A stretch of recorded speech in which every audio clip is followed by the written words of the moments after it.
Welcome back to the channel. Common question: what are the different fitness tests for the military? What branch of service does what when it comes to testing your fitness level? Common question amongst many people. I will answer that for you in this video. Let's go.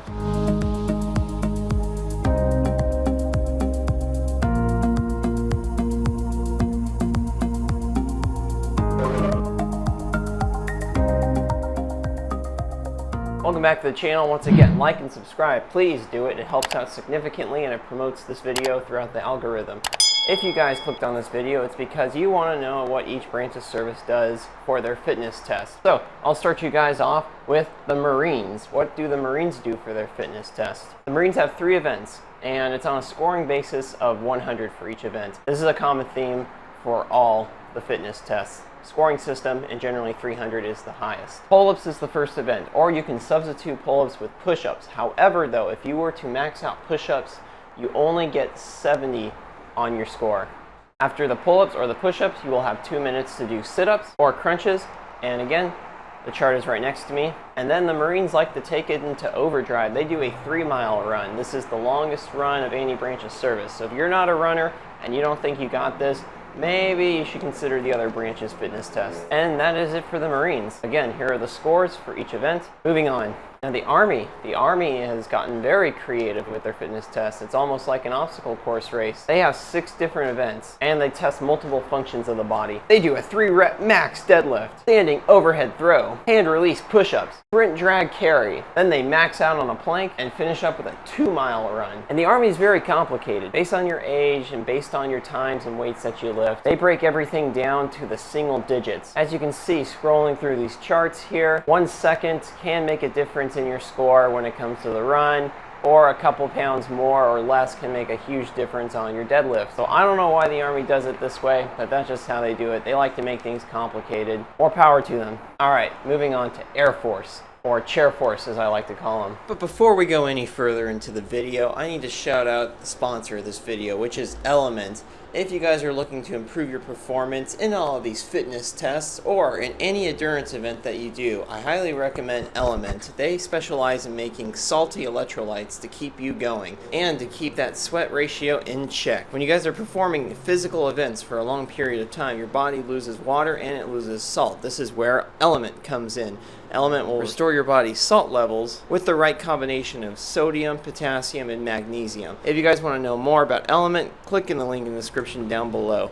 Anyways, with that, back to the video. So, as I was saying, yes, the Chair Force. Air Force, Chair Force. What's the difference? For their physical fitness tests, they get 1 minute to do push-ups, 1 minute to do sit-ups, and a 1.5 mile run.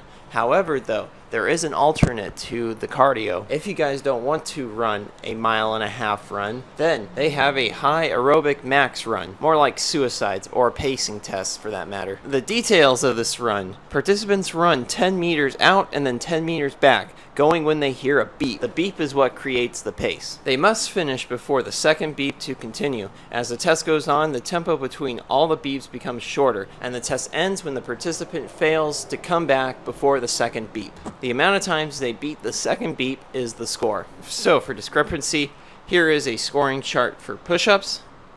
Here is a scoring chart for sit-ups. Here is a scoring chart for the run. Here is a scoring chart for your HAMR. That's how the Air Force likes to do things. Moving along, let's talk about the Coast Guard. So the Coast Guard likes to do things in cadence. So you will have 2 minutes to do cadence push-ups. The examiner will call up, and then they will call down. There's generally about a 1 second pause between each rep. Cadence push-ups are much harder than regular push-ups. If you can get 60, then you max out the push-ups. After the cadence push-ups, they will do sit-ups. Here is scoring for this one. After the sit-ups, they will do a 1.5 mile run. In addition to all this, they also get to jump off a platform and then swim 100 meters, as if practicing jumping off a helicopter into the cold frigid waters of Alaska, Coast Guard Alaska, to swim and help people.